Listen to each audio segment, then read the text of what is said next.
Welcome and welcome back. The UFC is headed to the fighting nation of Canada once again. Last time we were in Montreal, and this time we are headed to Vancouver. Pretty sweet stuff. So, obviously, we have a lot of incredible Canadian talent, a little spotlight on Niagara Top Team, and so many incredible fights lined up for us this weekend. This is going to be a really good one. We have a lot of rising stars, a lot of already stars, a lot of quirky McQuirksters. It's going to be a really great night of fights for sure. This is one of those fight nights that's giving pay per view energy with everything around it. And it is a little sad that our main event is not what was originally planned. However, we got a good one, okay? Brandon Allen, thank you for stepping in and saving this one. It's going to be a beautiful show. Let's give UFC Vancouver, Reiner Day Ritter versus Brendan Allen a dynamic breakdown and talk about what everyone has been up to. All leading up to the main event where things they could either get brawly or they could get sticky. Oh Canada, we are here again. Back at the Rogers Arena in Vancouver. Vancouver, kind of a swanky area, am I right? It's like the Beverly Hills of Canada. It's so fancy. And we got a little bit of an unofficial Canada versus Brazil. Not really, but there's a couple matchups like that. And unfortunately, our main event is a rebooking. And while it is a great rebooking, it's a rebooking nonetheless. But we gotta wish Fluffy a get well soon because we're gonna miss him. And that was ultimately the fight that I really wanted to see. I was pretty hyped up, especially after Fluffy's last performance, total domination. I mean, come on, right? That was crazy. And all over this card, we have a lot of beautiful smiles. We have a lot of beautiful smiles, a lot of sweet souls, a lot of people with, I would say, kind of a gentle disposition, but they are not gentle in the cage. Let me tell you, we got some freaks on our hands, so don't let those smiles fool you. Last time we were in Canada, we got to have a beautiful moment with Mike Malott and Jasmine Jasavicius, both reigning supreme and just putting off some major statement wins. I mean, they both had a fabulous night in Montreal. Shout out to them both. So let's get a repeat on that. First up, we got some bantamweight baddies, Melissa Croden versus Tianara Lisboa. Right away, we have some amazing Canadian talent. Melissa Croden is making her UFC debut after a really dominant ground and pound win over at LFA. Hello scare. Yeah, it was a scare. I gotta be honest. It was a scare because right away in that fight against Ashley Dean, she got clinchy, which is different from her usual approach. She's, mostly a range fighter. I mean, i.e. the archery fan. Okay, that doesn't mean that, but it's kind of a hint, right? Archery fighters are fighting at range. Okay, so she ditched the whole range idea and she got clinchy right away. And it was awesome because she was so aggressive in there. She was whipping Dean around like she was an old, rotten piece of meat or something like that. It was so aggressive. And as the longer fighter, you don't always opt for the clinch. And when we got to that second round, she had a crazy knee series. Again, in the clinch, she grabs Dean. She says, "Get over here." She unloads some insane knees on her, and that led to the ground and pound where she just rained those punches on her. And it was awesome. Definitely deserving of a shot at the UFC, a shot at the big stage. And it's really great that she gets to make her UFC debut in freaking Canada. So amazing. She's on a 2-fight win streak right now. She's never been finished, so shown a lot of durability. She showed durability in that fight and definitely some bravery, some grit. She's a knockout artist. 5 out of the 6 of her wins come via knockout. The rest of them are submissions, so she's never been to the land of decision when it comes to her wins, only for her losses. Love that game style. She loves elbows, and that's something that you might hear her say. She's looking to work in those elbows. She worked in a lot of really good elbows in the last fight. And as you can see from the photo, she loves archery. But I gotta tell you, she's actually incredible at it. Like, she is next level archery. Like, she can do some really beautiful techniques, stuff I've never seen before. So I implore you to check out Melissa and check out her archery skills because that's really cool. And she also loves some gritty, nasty, hardcore metal-like music. We love that. Shout out System of a Down. She came to Chicago to see them. That's awesome. So we love that. We love that, and we're so excited for her debut. She's going against Tianara Lisboa, who is a very, very technical fighter who's also been paving her UFC path, the Thai Panther. She had a really bad knee surgery that I can't even believe anyone could recover from, let alone recover to be like back fighting. So, snaps and claps to her. Coming off of an Americana sub loss right now, so looking to rebound from that first UFC loss. She's never been knocked out and definitely is locked in. She prefers the sub or the knockout, but if I were to guess, I'd say that she prefers the knockout because she just doesn't look as comfortable on the ground as she does in the stand up. And 67% of her losses are coming from submission. So, not necessarily her favorite place to be, but she's got the skills and looks pretty good in the clinch. Only one of her wins is via decision, so definitely a finisher, extremely locked in, very, very technical. She has a very aggressive style, just a lot of forward pressure and not in a reckless way though, but she's locked in, she's dialed in. So this will be a really fun fight to start the night. I'm expecting this to have crazy energy, obviously from the crowd.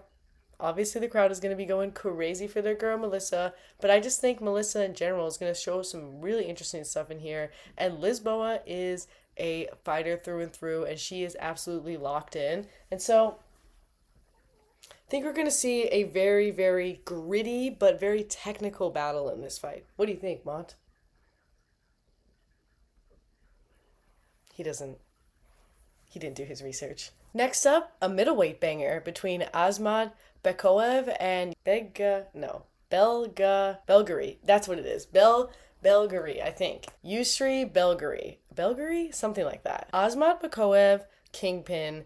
Previously, his nickname was Iron. Now it's Kingpin. Maybe he didn't want to step on Chandler's toes. I don't know. But he is a two-time LFA champ, so he won the belt and then defended it. Last title defense was a lot of ground control. A lot of takedowns, a lot of suffocation on the top position. He made his UFC debut short notice against Zachary Reese, put him to sleep. It was horrifying. That was horrifying. That was a testament to his very, very powerful hands. He's very, very powerful. And right now he's coming off of another TKO win against Ryan Loder. Ryan Loder, who showed some insane heart, let me tell you. Got to see it live and alive. Ryan Loder was tough. He was tough, and he was pretty hard to put out. I mean, there was a point in that fight where Asma had gassed himself a little bit, but hey, he kept Loder from getting him to the ground, and Ryan Loder's really big on wrestling, so yeah, it's kind of a proof to Asmat's grappling wrestling skill as well. He's got really good control in that arena, pretty hard to take down and control on the ground. Never been knocked out. And both of his decision losses are split, which is, kind of an identifier of his willingness to go to war. Yeah. So definitely finish preferred, though. Split 40% between either knockout and submission. He's on an 8-fight win streak right now, so picking up some insane momentum. Watch out for the single legs. He's going to be going for that single leg takedown. That's where he feels at home. And he's a big overhand type. You know what I'm saying? He's a big overhand type. Left, right, mostly left. But, yeah, big overhands. A lot of circling, so employing some good movement. He's got a management degree. Hello. He looks like he has a management degree based on that photo of him. And he's going against Yusri Belgari. This guy's tall. He's 6'5". He's 6'5". He's very, very tall. Currently coming off of a TKO win on the Dana White's Contender Series, where he was a huge, massive favorite, but he was poking his opponent a million times in the eye, so much so that he got a negative point for it. He got deducted a point. But let me tell you, watch out for that, because his hands were literally like this. They were literally fully out. Imagine with these claws, right? Yeah, you don't want that. So, close your hands. Close your hands, please. I mean, it was not good. The hands were really open. Anyway, but that TKO win was really fascinating because what really opened up the series of punches was a flying knee. It was a flying knee that opened up it all, and you know how it is with those really tall guys. They can land some flying knees, right? But now here he is in his UFC debut, just fresh off the Dana White's Contender Series about a year ago. So not exactly fresh. I wonder why it's taken so long to book the babyface killer. Right? Given that there wasn't... It's been a year. So, yeah, this is UFC debut. He's not got nothing in subland. He's definitely a striker. Likes to keep it up. All of his losses are from decision, so that's some great durability so far. And when you... Again, tall guys, right? Tall guys and gals, they look they're looking to find a home for that jab. Okay, I think that phrase, looking to find a home for that jab, I'm sure you've heard that before. And it's really applicable to those tall fighters looking to use their range, right? Use their length. And he's definitely a lengthy type guy. He likes to keep the distance. Just because you're tall doesn't mean you want to keep it distance. Think Neil Magny. Neil Magny loves to tie you up, and he's pretty tall. So, yeah, not all tall people like to find a home for that jab, but that's definitely his thing. Patience, I would say, very patient. And he's got some quick calf kicks, very quick, not exactly readable. And he also had Lyme disease, or still has Lyme disease. Let me tell you, Lyme disease, that's not a joke. So I really hope he's okay, because that's some scary stuff that can tear down your immune system to bits. Both of these guys are preferred finishers. I think this will be a really interesting fight, because I think that Vakoev is going to find a strange way to try to get to the ground. I know that that's where he is the most comfortable, but he's also at the same time knockout artist. So he likes to be on the ground, get some control, but also ground and pound it out there. But I think he's specifically going to want to be on the ground here because he's already short in general. Well, he's not short, but he's often the shorter fighter in his matchups.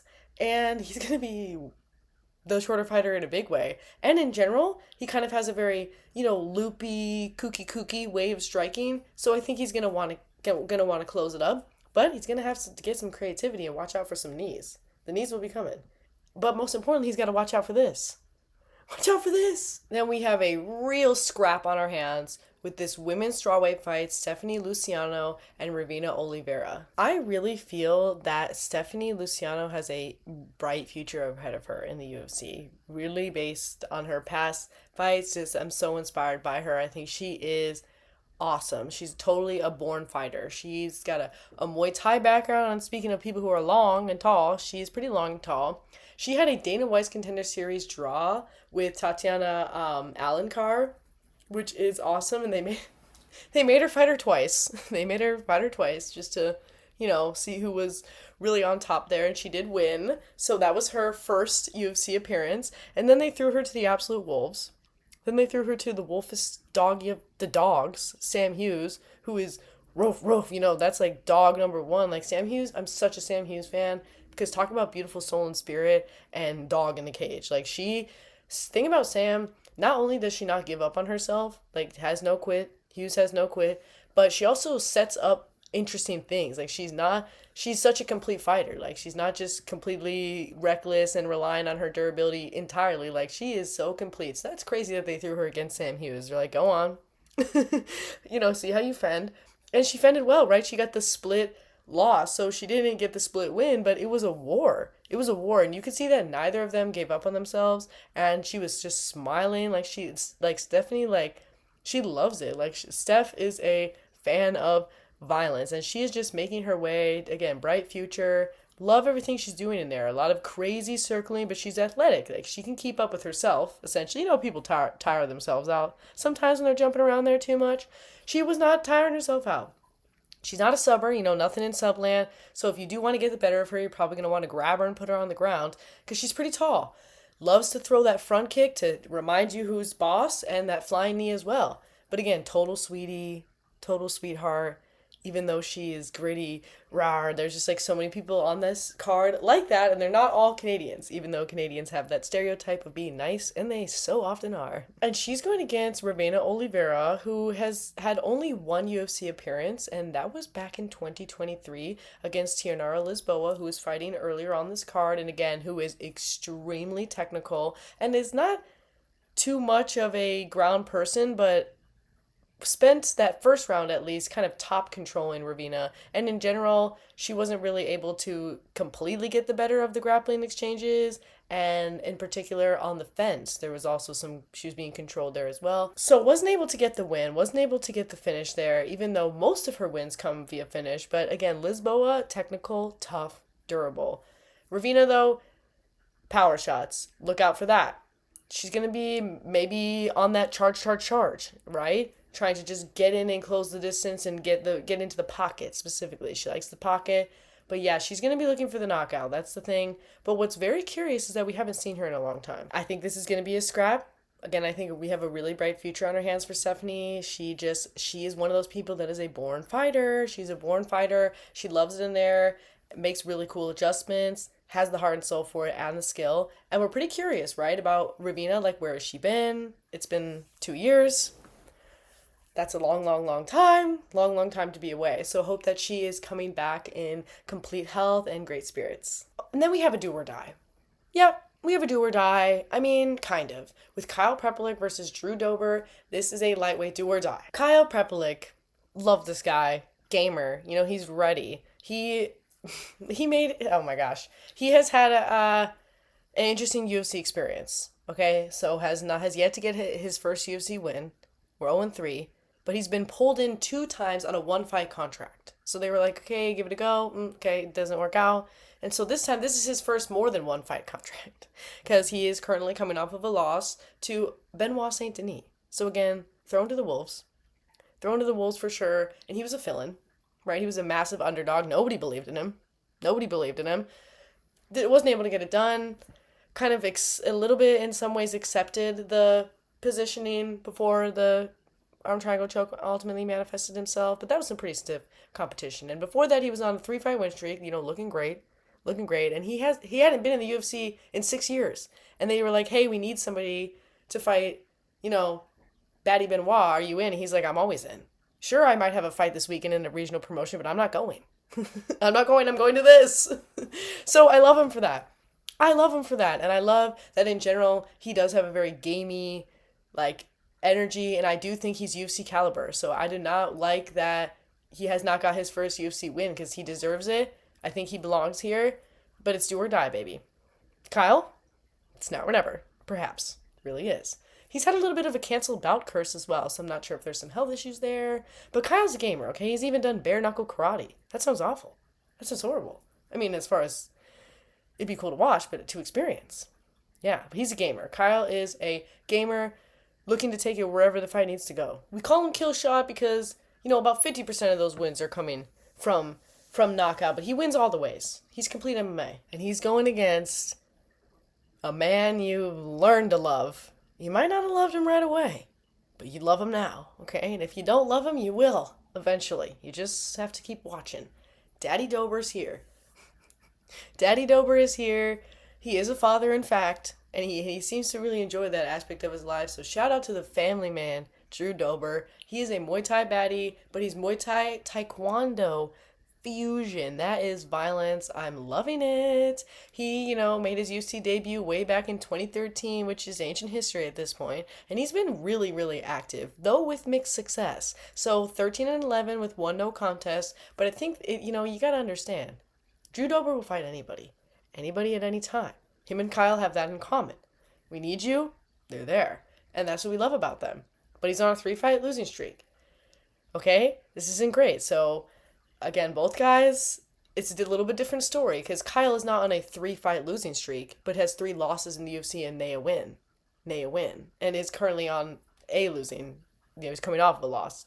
This is horrible. Okay, but one of Drew Dober's losses is a doctor stoppage, so you gotta cancel it out. And then let's look into that. The rest of it is Manuel Torres and Manny Moicano. So 2 dogs. So it's not a 3-fight losing streak like, oh no, like what's happening to Drew Dober? No. But again, it could still be do or die. I don't think so. I think that if Drew Dober gets the loss, he's a little bit more safe than Kyle Prepelic, right? From being, yeah, I think so. He's got that dog in him though. You want proof? Oh, okay. Well, he's got 4 Fight of the Night bonuses and 4 Performance of the Night bonuses. 8 Performance of the Night bonuses in his 27 fights. Excuse me. That is pretty hard to do. It's quite impressive. So it's a testament to his performance. He is just incredible. Knockouts and knockdowns, right? He's got 15 knockout wins, 10 round 1 finishes, and he knocks down most of his opponents. Sits them on their bum, ouch. You've learned to love him, like I said. He's Nebraska origins, but currently living in Denver. And I gotta say, he's got a Denver personality. Let me know if you know what that means. Okay. He's also unaffiliated. That adds up. Posts a lot of thirst traps, making that face right there. So if you're into the thirst traps, hey, hit up his Instagram. One of my favorite things that he has said is never turn down the music in your heart. Yeah. You know what? Preach. I love that. Who cares if people say you're cringy? I'm cringy, I'm corny. Who cares? Who cares? He also can bake. So, yeah, that's a family man if I've ever seen one. So we got to do or die. I'm scared. I'm scared because, again, stakes. Stakes are high. I wish that both these guys weren't exactly in this position. I do think that Drew Dober is more safe, and I want to see Kyle get his first UFC win. So I'm kind of pulling for Kyle, but it's tough because Daddy Dober is one of my favorites. He puts it on. He puts it on, puts it on. I mean, talk about a dog. There's a lot of dogs on this card, but hey, this is one of the top dogs on the dog list. All right, we got more middleweights on our hands. Danny Barlow versus Jordan Santos. DeJordan Santos. Danny Barlow, his nickname is Left Hand to God, and there's a reason for that because he is a southpaw, and so therefore his power hand is his left hand. And let me tell you, he uses it for sure. I want to give a shout out to Danny Barlow for being so focused on building the MMA scene in Memphis. That's awesome. I love when people represent their hometowns. I love when people are expanding the world of MMA to new corners because fighting belongs everywhere. Yay! He's from the Dana White's Contender Series and is still paving his pathway in the UFC. Right now, coming off of his first ever loss. But it was to Batty Addy Addy, Sam Patterson. I mean, Sammy Emmy. Sam Slamma. He's been doing awesome. Like, Sam has been killing it when it comes to finishes, and he'll finish you anyway. And you know what? I think that was the moment when they decided to get on the Patterson train, to really hop on it, because it was a thousand plus some odds for Sammy to get the TKO win over Danny. Yikes. So kind of crazy, and it makes you think, is Danny going to be mentally affected by this, given that so many people were so heavily in his favor going into that fight? Like, I just feel like it's a little bit of emotional whiplash. At least it would be for me, to feel like I was like, oh man, like, people really don't believe in this guy I'm fighting, and then for him to do the thing that he wasn't supposed to do. Anyway, but that's life, that's fighting. Don't bet money, just bet vibes. Knockouts though, okay? 56% of his wins, and within that, 4 out of 5 of them have taken place in round 1. So definitely a blitzer. Definitely a blitzer, not really a subber. Subbing less, only 1 win there. And again, his only loss to Sammy Patterson. He's pretty tentative. And then he'll explode. Danny's very tentative with his strikes, partially because he's so fast that he doesn't have to overwhelm. He can pick and choose his shots, and a lot of times he's going to be quicker than his opponent getting there. And he's going against DeJordan Santos, who started training to get in shape back in 2013, and here he is. Okay? Here he is trying to get his first ever UFC win, coming off of a decision loss to Ozzy Diaz. That was an awesome fight, though. That got me hype. That's why I'm so excited to see him now, because that was crazy, making your debut on the big stage. A great pace. The 3rd round was insane.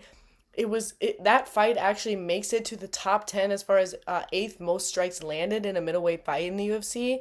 That's kind of a huge deal. And for his debut, I mean, right? Yeah, that's awesome. So he brings the pace in general too. Definitely brings the pace.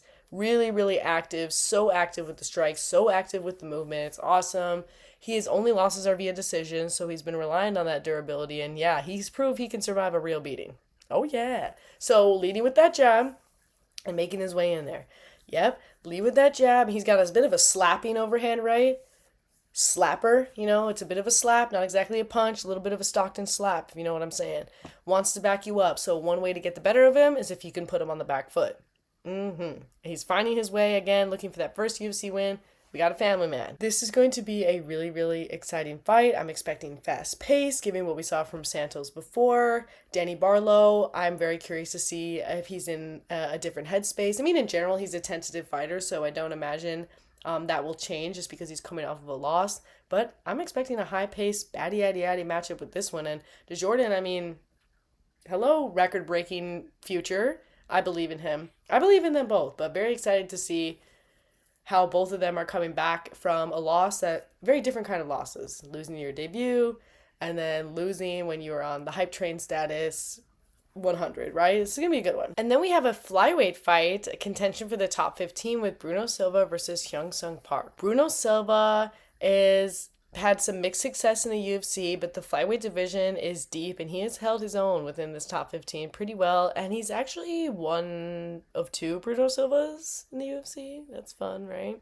He's a BJJ black belt. Right now he's coming off of a TKO, loss to Joshua Van that came in round 3. And his previous fight, he also was a TKO loss, but again, after surviving some insane beating. So before that, he was on a 4-5 win streak as well, but he showed some major toughness, and we know where Joshua Van is headed, right? I mean, we know what's next for him. He's challenging for the belt. So, and Manuel Kopp, come on, right? So if those are your previous 2 losses, pretty forgivable, pretty tough competition. Bruno has a very diverse target attack. He's all over and it's amazing. Complete MMA for sure. He's a self-described flyweight star and I definitely agree. And not only is he showing everything in the cage as far as we'll be on the ground, we'll be up top, we'll be in the clinch, we'll be wherever we need to be, but it's also manifesting itself into his wins as well. So 43% knockout, and then we're pretty split between the rest of that. Only been subbed once, so he's pretty sub-minded, loves the nature, and if you didn't know, for a while he was training very closely with the Cringe King, Henry Cejudo, right? With the Cringe King, so he's got a pretty dope team on his hands, and again, he has shown some insane toughness, so if you're going to get him out of there, you got to give him a real beating. And he's going against Hyung Sung Park, who is kind of the definition of thrown to the wolves, out of everybody. Okay, no, I keep saying that. That's thrown to the wolves, thrown to the wolves. It's true. It's true. It's true in this case too. So peace of mind. Hyung Sung Park, interesting fella. He is coming off of a face crank loss to Tessuro Taira. That's unfortunate, right? Unfortunate. Stepping in and yeah, it didn't work out. He was on a previous 13-fight win streak, so completely undefeated in his pro career. Had his first loss. Coming back from that. He's a subber himself, so he got subbed, but he's a subby. 50% of his wins, he's really into the chokes. He also's got that knockout power, though, so he can drop people on their bums. Very diverse striking, that's what I like about him. He mixes up his targets really well. He's a quick starter, so he's gonna run out. Watch out, because he's gonna run out of the gates. He kind of senses the finish, though, so at the same time, he's gonna of getting a quick start. He's also not going to rush the finish necessarily. He'll rush you to get the action going. But he'll wait, so that his finishes can manifest themselves not just in round 1, but in the later rounds as well. Only one of his wins is via decision, so again, this guy likes to and I think a lot of it is because of his quick starting mentality. We got a scrap on our hands. We got 2 people looking to rebound. Hyung Sung Park, I think, is going to be the one to really get our eyes on because, Bruno has faced a lot of really, really tough competition in the UFC thus far. So not to say that this is a step down in competition, but he's been there. He's seen a lot. Hyung Sung Park's still finding his way. I think this is going to be a really fun one because both guys have a very, very diverse MMA arsenal. So I think we're going to see a lot of diversity in what the heck is going to happen here. But we got some major implications, right, as we're battling for a spot in the top 15. Then we got some bone-on-bone violence incoming with Charles Jourdain and Davy Grant. This is a bantamweight baddie matchup for sure. Jourdain bringing the pain, BJJ black belt, but he does it all. He's everywhere. He's been in the UFC since 2019, has been pretty active, 7-7-1 though, so it's been a little up, down, here and around, but all of his fights are really, really fun watches. Right now he's coming off of a performance of the night Gilly win over Victor Henry. He's got 3 guillotine wins in general. That's his favorite. Watch out for that. That's his favorite. Jourdain bringing pain. Where though, right? Whipping high kicks.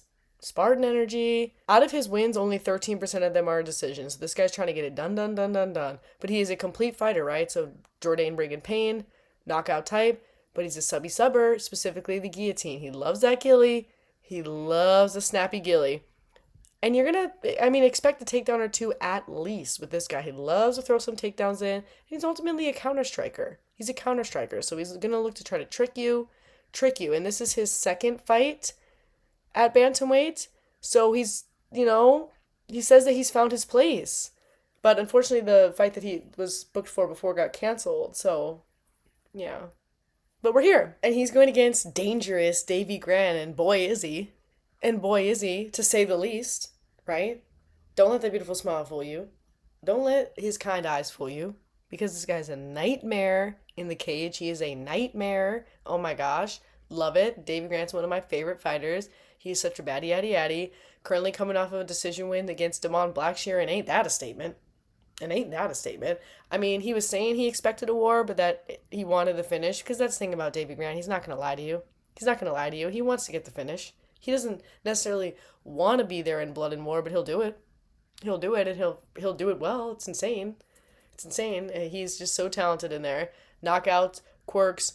One of my favorite things that he's ever done is a spinning back fist into an inverted triangle. What? So that's great. But he's kind of subcomplicated. Okay? So he's durable, can't knock him out, but he's subcomplicated. 50% of his wins and his losses are via submission. So might be able to get him trapped up in there. He's a good vibes guy, and I'm telling you, he's going to give us a show. He is going to give us a show. Once got 4 performance of the night bonuses in a row. In a row. 3 in 1 year. I'm telling you, this guy. Yeah, I love Davy Grant because he just doesn't disappoint.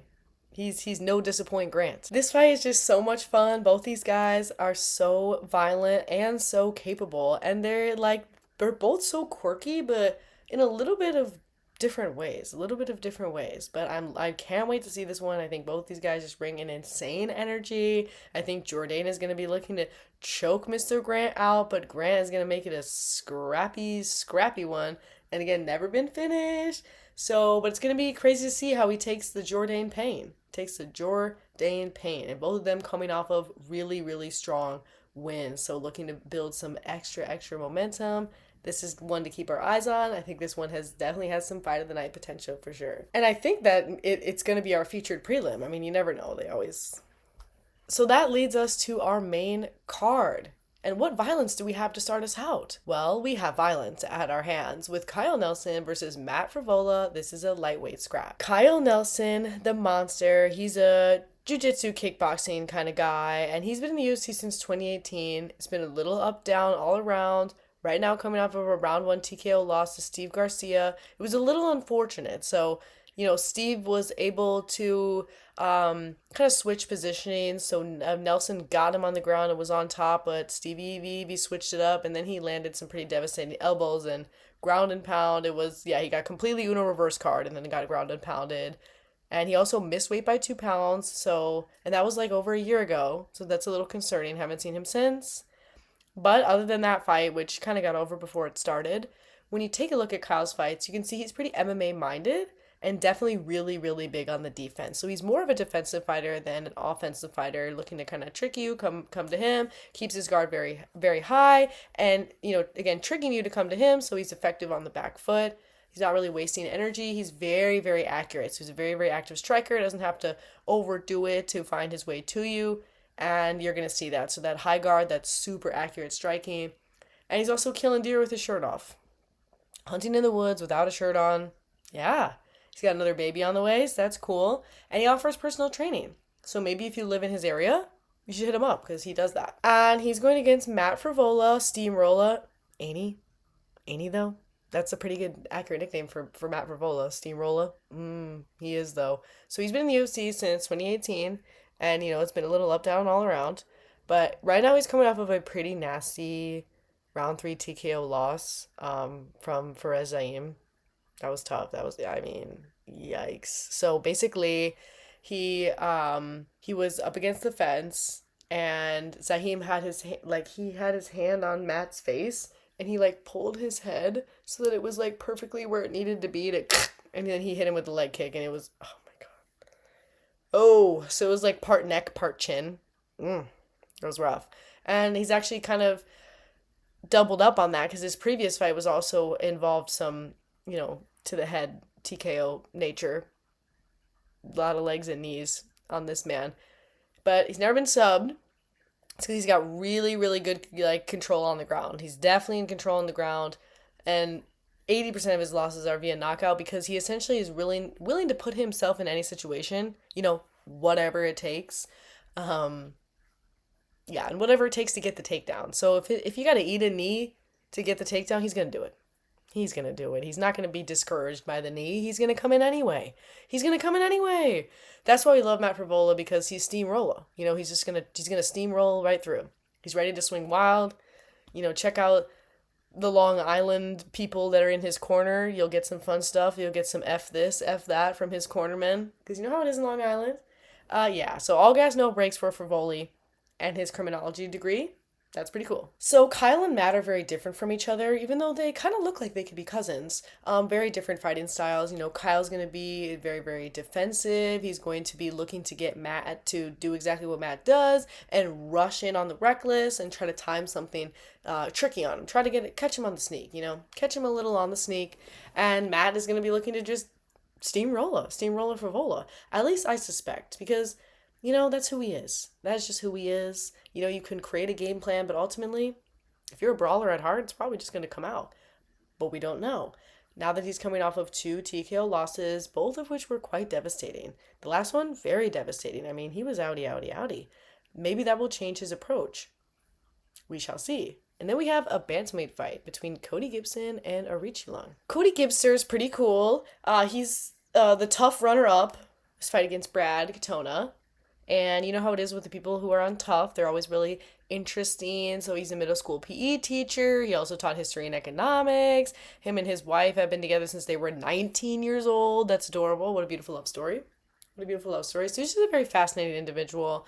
He's got a very, very strong wrestling foundation. He's going to be using that. Absolutely, because he never doesn't use it. That's who he is. And he had a bit of a UFC stint. So he started his UFC career in 2014, but not exactly, right? Because he had to crawl his way back. So he's 3-6 total so far. Right now he's coming off of a Kimura loss to Damon Blackshear, and that was pretty tricky. So that was kind of a crazy fight. Like we were a little everywhere, and he definitely got caught up. And you got to be careful because he's pretty comfortable on the ground, but Damon Blackshear is sticky, and the wrestling can sometimes get you, right, caught up in some bad submission positions. He's on that decision grind because he's pretty much a grind you out type. His 43% of his wins, his arms are super long, so he's going to get jabby. He's never been slept, so he's ready to scrap. He's going to show that too. He's very, very happy to be on your back. So again, he does really like being on the ground, using his wrestling to get some ground and pound, and just crawling all over your back and getting grappling on you, right? He's so happy there. He's so happy. And he was inspired by Nick Diaz. So that's a fun thing about Cody Gibson, about Mr. Gibby. But he's really a complete MMA fighter. That's what I love about Cody. It's like if you were to just throw MMA into a blender. He's doing so many things all at once, looking for the level changes and everything at all times. I love it. I love to see that. Aoriqilong, the Mongolian monster, a little bit of a different approach for our horse guy. He's coming off a decision loss to Raul Rosas Jr., and he struggled on the ground. So Rosas took him down and had, I'd say, wouldn't want to say an easy time, but he was controlling him a lot. And I think he gained, probably about 7 minutes of control time during that 15-minute fight. Yikes, that's almost half of the fight that was spent completely being controlled. So he survived, and he really tried to pour it on in those moments when he was on the feet and they got in close. But yeah, Raul was able to kind of suffocate him on the ground there. He is more of a counter striker though. So when you do engage him in the pocket, he's going to let loose. It's pretty awesome. It's pretty dope. I'd love to see that. But when you're not right in the pocket, he's going to be trying to trick you. He's got a very wide stance, but again, ready when we get in there. He's a headhunter, not really going to be looking for anything else, but he's going to be looking to get his first win since 2023. So not a subber, decision world, looking to grind it out. 16 of his wins and 8 of his losses come from decision, kind of evidence of his durability. This fight, I do suspect that Cody is going to lean heavily on the ground skill because, again, that's what he likes. Like, he likes being on your back. It's where he's happy and feeling free. But I also think with Aoriqilong not really showing a lot of comfort on the ground in his last appearance, that Cody's going to capitalize on that. He's like, hello, I have a wrestling foundation. So I think he's going to be founding in the wrestling for sure and have some moments on the ground. But I do think we're going to get scrappy with it because Aoriqilong can be pretty good at getting up when he wants to. And when these guys are on their feet, they both have a very scrappy mentality about things. I mean, when it gets in the pocket, it can get pretty nasty. And then we have a fight that could be its own main event, am I right? Manon Fior versus Jasmine Jasdavicius. Manon Fior, the beast, and she really is a beast. So I don't know if you're aware, but she was also a competitive snowboarder. Like what? Like she's got some serious skills, some serious athletic ability, some crazy athletic background. She's been a top-notch athlete her entire life. I mean, she's a champion in multiple other divisions. We love Manon, and that karate BJJ like combination is in insane. So while it doesn't manifest into any submissions that she's gotten thus far, she also has protected herself very well against any submission losses, right? That's amazing. So she was just handed her first ever loss in her fight against Valentina Shevchenko for the belt, where she did, I would say, pretty good, but perhaps could have used her intense physicality a little bit more and tried to outpoint Valentina a little bit less. But that was a pretty great fight. Previously hadn't lost since 2018. So looking to claw our way back to another challenge for the belt, potentially if it changes hands. We'll see. She's got maximum striking diversity. Manon is so complete like that. She will attack the legs. She'll attack the body. She'll attack the head. She'll hit you with the clinch. She'll put you against the fence. She'll hit you with the ground and pound. Like, really, she will take the fight wherever it needs to go. And she's going to be tough and strong wherever she takes the fight. That's what I love about her. So maximum toughness, maximum strength. She has a reputation for potentially being the strongest flyweight in the division. And you could see that strength differential in her fight against Erin Blanchfield, who has her own reputation for having insane cardio. Erin Blanchfield, not a joke. Erin Blanchfield, tough, tough, tough. Getting a 50-45 win over Erin Blanchfield is insane. And to put on the pace that she put for that entire fight, that was really incredible. Another testament of the cardio, of the timing, of the gaminess. She's gamer. She's down to bring that forward pressure, and she has a capacity to be extremely aggressive, which that in combination with her physicality is just such a beautiful thing to watch. Such a beautiful thing to watch. And again, nothing in the sub game yet. But I think it's just because she's a kind of a brawler, like her opponent. A technical brawler, though. Strong, strong, strong. We have it written 3 times because she is so strong. That's her reputation. And again, snowboarder, firefighter as well. And she is going against Jasmine Jasudavicius, who is coming off of a huge statement win against Jessica Andrade, which earned her her BJJ black belt, rightfully so. I mean, what a crazy win to put Andrade in the rear naked choke position. Andrade's no joke in the grappling herself. So just insane to be getting that win. And I am such a fan of Jasmine. I think she is an incredible fighter, just like her opponent. And this is going to be crazy because they are both so technical, but again, have this really big capacity for aggression. Jasmine creates some insane angles. She's got a very, very wide stance, and she's very active with her striking in that position. Very punchy, kicky. She reminds me of Bobby Knuckles, actually. I mean, I see it. Like, I see the wide stance, that aggressive mentality. They have some brawler energy in common. And Jasmine, she's got a wrestling foundation, so she's going to be looking to throw in those strategic takedowns and get in that ground attack. So I feel like when you're a brawler and you're a wrestler and that's who you are, it's what it's all about. It's about strategic takedowns and then actually going through and getting some ground attack in there. She fought 3 times in 2024, which is probably the ideal amount of times to fight, and freaking crushed it, all 3 of them. She is on a 5-fight win streak, and she is actually the most active flyweight since 2023, 8 fights. This is the 8th one. Okay. Okay, activity. No time to waste. She's never been finished, so maxed her ability and has put herself in some incredibly risky situations and proved to be very, very durable. Energy, and she carries that energy into her amazing positive attitude. She has got a lovely energy, and she is someone who gives back. She used to work in a youth shelter. I think this fight has the potential to be one of the most technical bouts on the card. This is going to be so much fun. We gotta lock in. Jasmine is, she is on her way, really trying to make a case for a battle for the belt, right? And Manon is looking to hold strong. She does not want to be discarded from the conversation. She's only lost once, and it's only to the best. So Jasmine is taking an incredible step forward. This is a huge moment for her, and I think in general this fight is just going to be so much fun. This is going to be so much fun. I think we're going to see so many great things in this fight, so many great angles. We're going to get some nasty work in the clinch. It's going to be rah.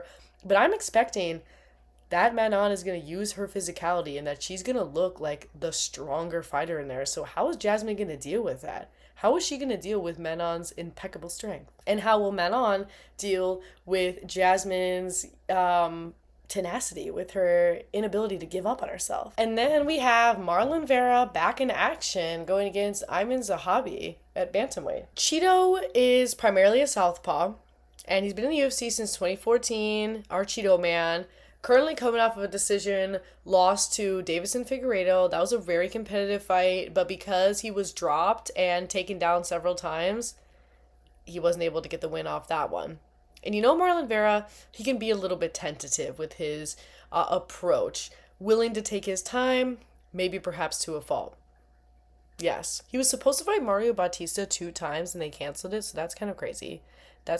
Are we okay? And he's never been finished, Marlon Vera, so he gets a well-deserved reputation for his incredible durability and has taken some obscene amounts of damage and never been put out thus far, never been submitted thus far. The Figgy fight was a little scary because, again, he got dropped. I think that's the first time that he's actually ever been dropped, but that makes sense because Figgy is very strong, even at bantamweight, of course. Marlon's pretty complete. He's sub-ish, so he's got 43% of his wins via sub. Again, willing to take his time. He recently opened his own gym. He's got a very, very big heart. But Marlon, he's waiting, he's timing, and he's toughy. And he's going against Ayman Zahabi, who had 6 round 1 stoppages in the regional scene that really made a statement for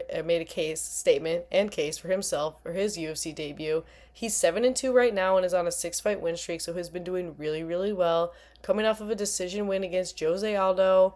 Shout out to the now retired Jose Aldo. We love you. He's never been sub, and he's a BJJ black belt, so I think that has something to do with it.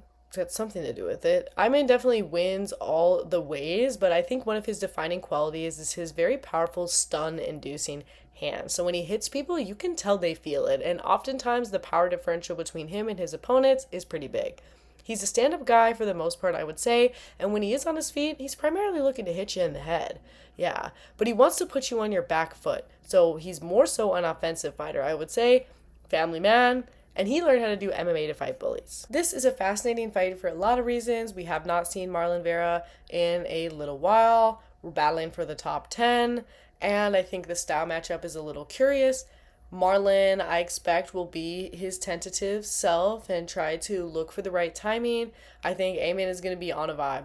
He's going to be on a high because he's been doing really, really well, and he loves to put on that pressure. So it'll be interesting to see how Marlon responds, and Ayman is a threat when it comes to the knockdowns, to the knockouts, but no one's done it to Marlon yet. Again, though, he got knocked down in the last fight. I'm just worried about Marlon because it's been a little while since we'd seen him, and that the Mario Bautista fight got dropped twice. It got dropped twice and pretty close to like when it was supposed to happen, which is not exactly a good sign. This is going to be high stakes. We got some high stakes bantamweight baddies on our hands. And that leads us to a God-sent co-main event. Who thought of this? Because I love you. Kevin Holland against Mike Malott. This is what we needed. Kevin Holland. Yeah. Trailblazer. Isn't he? I'll say. Right now he's coming off a loss to D-Rod, but I mean, he's been fighting so much, as he does, that I was like, oh yeah, the last time he fought was Vicente Luque. Nope, he's fought again since then, only a couple months ago. What is going on? I think this is his 5th fight this year. And it's October. He theoretically could get another one in before the end. He could get a fight into December, depending how this goes. Oh my gosh, can you imagine? It's so crazy. Activity. Right? I think this is his 22nd fight since 2020. What? Is that for real? 40-some fights in the last 10 years? What? Thing about Kevin Holland is he's living in the now.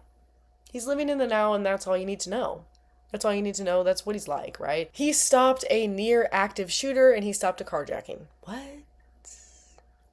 That's probably not even all that he's done. Kevin Holland is so distinctly creative. He's so creative in there. I mean, when Vicente Luque went for the single leg takedown and Kevin Holland just started wailing on his head, just wailing on it, I was like, what the, what the? Like, he had so much balance hopping on that one foot. Like, most people they would be too scared of, actually getting taken down. But he was like, no, I'm going to cause damage. And he's just always looking for creative things like that. I mean, he's gotten a finish on his back. How many people have done that? How many people have gotten the finish while they're like this? Hiya! How many people? Crazy stuff. He's not afraid to ask for advice. He's always growing. You know what I mean? Decisions are super rare for Kevin Holland. I think it's only like 13% of his wins. Yeah, so he's a finisher. He knows what to do in a pinch, and he'll do anything and everything. Oh my gosh, we love Kevin Holland. He is such a fan favorite for a reason, because he really shows out. And Mike Malott, he's representing Canada, and he had a great win in his last time in Canada. So that's last time we saw him is in his TKO win over Charles Radke, where he essentially played the Matador, and he just set it up. Right, he was able to kind of trick Charles into running right into his space and then feeling the power when it landed on him. He's never been subbed, pretty dominant in that fashion. He's very, very kicky. What I love about Mike is he always ends his combos with a kick. Love that. Just really putting on the violence, really increasing his likelihood of getting a knockout too when you end your combos with that big statement like that. He's only been to a decision once in his life. Once in his life. Both of his losses are via TKO or KO, so if you're gonna get Mike out, you gotta crush him. You gotta snuff that light. He's very ground strike efficient, so as soon as Mike gets you on the ground, he's gonna absolutely pour it on. So if he's in a position to land some ground and pound or land some ground strikes, you're gonna see that. They're gonna come, and they're gonna come in dozens. He's a humble guy. He definitely has that always building type mentality. I think him and Kevin have that in common. They're always looking to just grow and evolve. He's a very proud Canadian. And his brother is actually a professional athlete as well. Jeff Malott is a hockey player. And I don't know if you know this about Mike, but, a testament to his very crisp, his very clean striking is he used to be the lead striking coach at Team Alpha Male. But he has chosen to, put that duty aside to focus more on his own career personally. I love this fight so much because both of these guys are creative as heck. I think these are probably the two most creative fighters on the card. Well, Kevin Holland, for sure, he's on the top creative, but Mike is really creative as well, and his striking is so crisp, and again, the way that he ends his combos, it's so MMA. It's so MMA, I love it. These guys are a beautiful, violent match for each other. Both of them very rarely go to decision, so they're going to put it on. They're going to put it on, and they're going to put it on because that's what the evidence suggests. What I really like about this fight, though, is how I think there's going to be a lot of, they're both going to be trying to trick each other, essentially. They're both pretty tricky. They're pretty tricky. And in Mike's last fight especially, he really did play Matador, and so that's going to be interesting, right? I'm very curious to see who in this fight is going to play the aggressor. If anyone, clearly. Maybe we'll both be the aggressor, but it's going to feel weird. This fight is going to feel weird. It's going to feel awesome. I have a feeling it's going to last, but at the same time, in fights like this, with Kevin Holland, you never know. It could be over in a flash. And that is just such a fabulous co-main event. I mean, hello. We're here. Our main event, a switcheroo. Brendan Allen stepping in for Anthony Hernandez to fight Reiner de Ridder. Oh yeah, middleweights. Reiner de Ridder, Freddie Jones, RDR, whatever you want to call him. He is a lifelong martial artist. He started doing judo at age 6 and did BJJ black belt pretty early in his life. He is a dual one champion. He did very, very well there before they snagged him up and they recruited him over to the UFC. And I would say that Reiner de Ridder is probably, as of now, contemporarily, the most successful star from another promotion in the UFC. He has had the most success out of any of the stars that have recently been plucked, i.e. Patchy Mix, i.e. Patricio Pitbull, right? He has had the most actual success translating that into the UFC. Right now, he is coming off of a split decision win over Bobby Knuckles, and boy, was that a fight. Boy, was that a closey. That was a close call. Yikes. Ooh, yikes. 48-47 for sure. Honestly, watch it back. That one's close. It was 1-1 going into third round. Third round was hell. Third round was everybody was dying and coming back to life. Hell in a good way. That's a really fun fight though. And I feel like RDR definitely showed some toughness there, but ultimately if you can't get a definitive win over top level middleweight Bobby Knuckles, it's kind of hard to give you a challenge for the belt next. So that's why we had him booked against Fluff. Yeah, booked against Fluff because, Fluffy on a tear and Fluffy sub or sub. And RDR, he's that perfect, just like Fluff. He's that beautiful combo of violent striking and submission threat. RDR is on a 5-fight win streak. So he is undefeated in the UFC, which is pretty significant now that he's gotten 4 fights. That's pretty significant. And, Kevin Holland, he got him done like that. Yikes, right? He got GM3. What? And then the Bo Nickel body shot. So what we love about RDR is he's proven to be quite a well-rounded individual in that he can get those nasty, nasty Dutch knees, and he can also sub you in seconds, sub you later on, or he can last to the 5-round decision. He looked good. It was a close fight. Close fight. So active, and he's been active in accepting the fights as well. So here we are back again just a couple months later after a hard-fought 5-round decision. I mean, RDR, you are one active son of a gun. He's known for his submissions, though, I would say mostly. So 70% of his wins, and when he went 2 in a row versus GM3 and Holland, that was crazy. Those were both really, really awesome. I mean, both of those guys are pretty submission versed, especially GM3. So to put Gerald out like that, hey girl. Yeah, he's definitely favored to the RNC, but he'll do it all. And his only losses are from being knocked out. But there's only 2. So he's durable.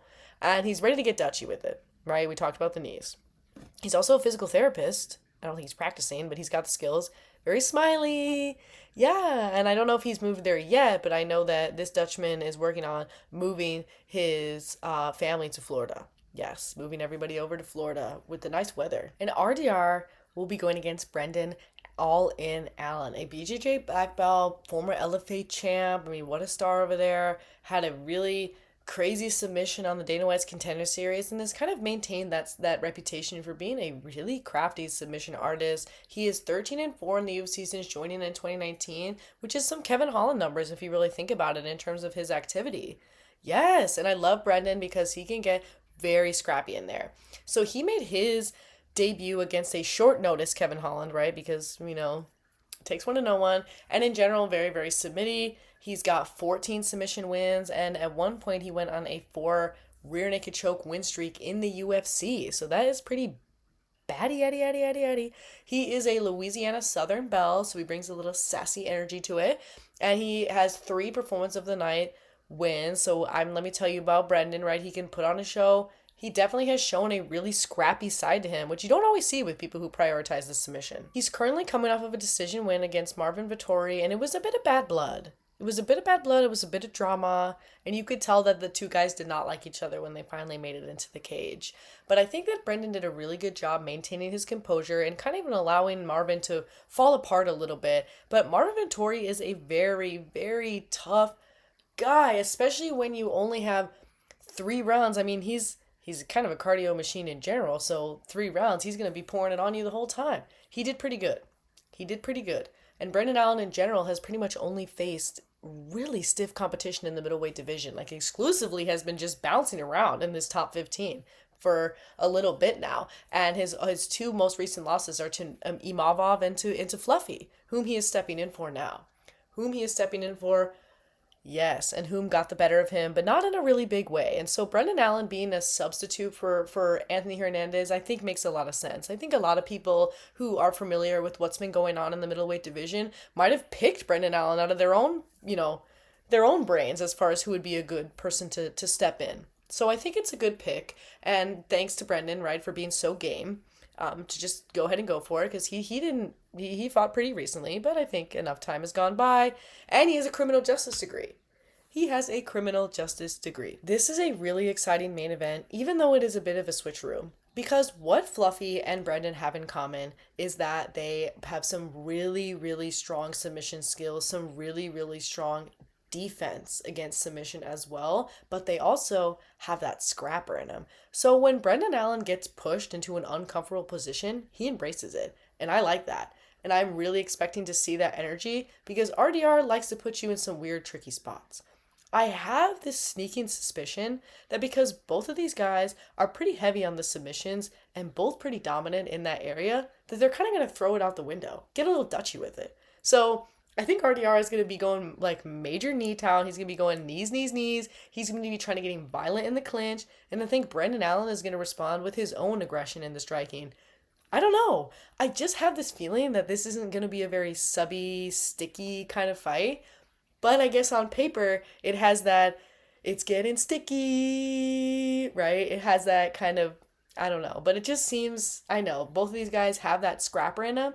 And it feels like one of those moments where they're going to be like, nah, we're not going to do what we do a lot. We're going to freaking stand and bang, right? And it's literally been 10 years since, sorry, it's been 9 years since Brendan Allen has been submitted. He's only been submitted one time in his career. So I think I would say that this is RDR's toughest competition in terms of a fellow subster. So the sub accolades are very strong with both of these guys, which just to me kind of makes me feel like they're going to not go for that as a primarily way to get this fight going. I think these guys are going to Dutch it out.